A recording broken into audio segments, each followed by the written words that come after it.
Lakini sasa imekuwa tena si haja na dharura, bikadri ma tahitaji dharura. Imekuwa sasa ni tawassul, wakitembea na wanafunzi wao, wakienda uwanja wa ndege wanachukuliwa picha, wote wanaenda huko. Bismillahir Rahmanir Rahim.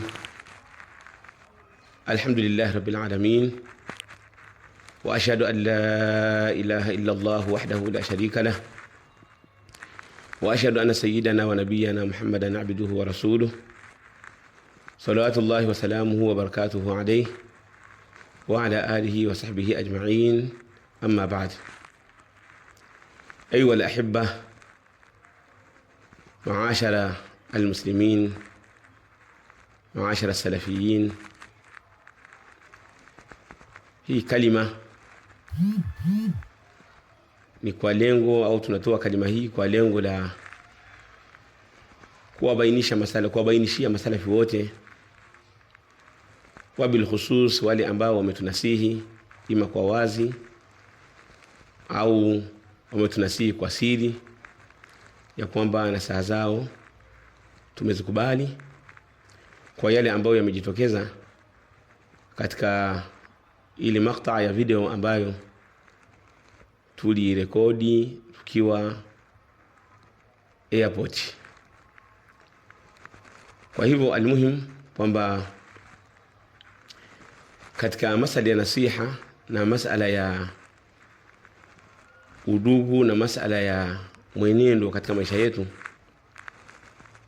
kwamba lazima watu tudumu katika ile kunasihiana, kwa sababu kawaida ya binadamu ni mwenye kukosea. Kullu ibni adama khata'un, kila mwanadamu ni mwingi wa kukosea. Yani mwanadamu hana uchache wa kukosea, bali ni mwingi wa kukosea.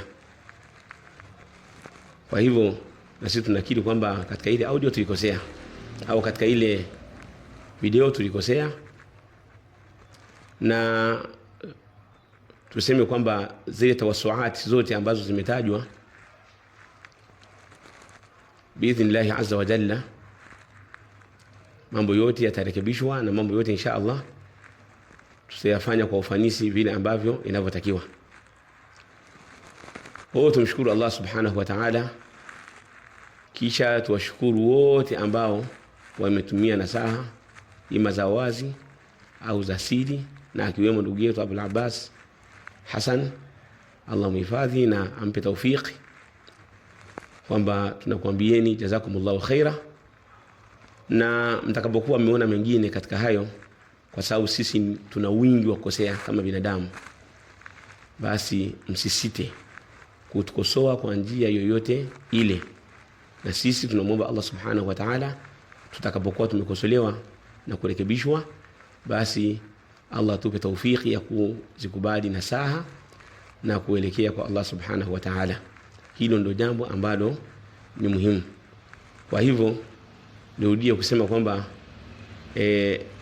ile audio biidhnillahi azza wa jalla ambayo katika mitandao yetu ya Wajawema Online TV na kila sehemu ambayo tulituma, basi zote hizo tutaweza kuzifuta biidhnillahi azza wa jalla, na mambo yataendelea kama kawaida ilivyokuwa kabla. Kwa hiyo kwa ufupi, bilikhtisar au alhasil, kwamba nasaha zenu mashekhi wangu na ndugu zetu maduati ambazo mmetupatia ima nyinyi wenyewe mubashara au mmezituma moja kwa moja kwa mitandao ya WhatsApp au tumezipokea kupitia mitandao ya YouTube au katika maeneo mbalimbali, nasaha tumezipokea na tunazifanyia kazi. Jazakumullahu khaira wa barakallahu fikum wa sallallahu wa sallam wa baraka ala sayyidina Muhammad wa ala alihi wa sahbihi ajma'in walhamdulillahi rabbil alamin. Hii ni Wajawema Online TV. Hapa ni elimu tu.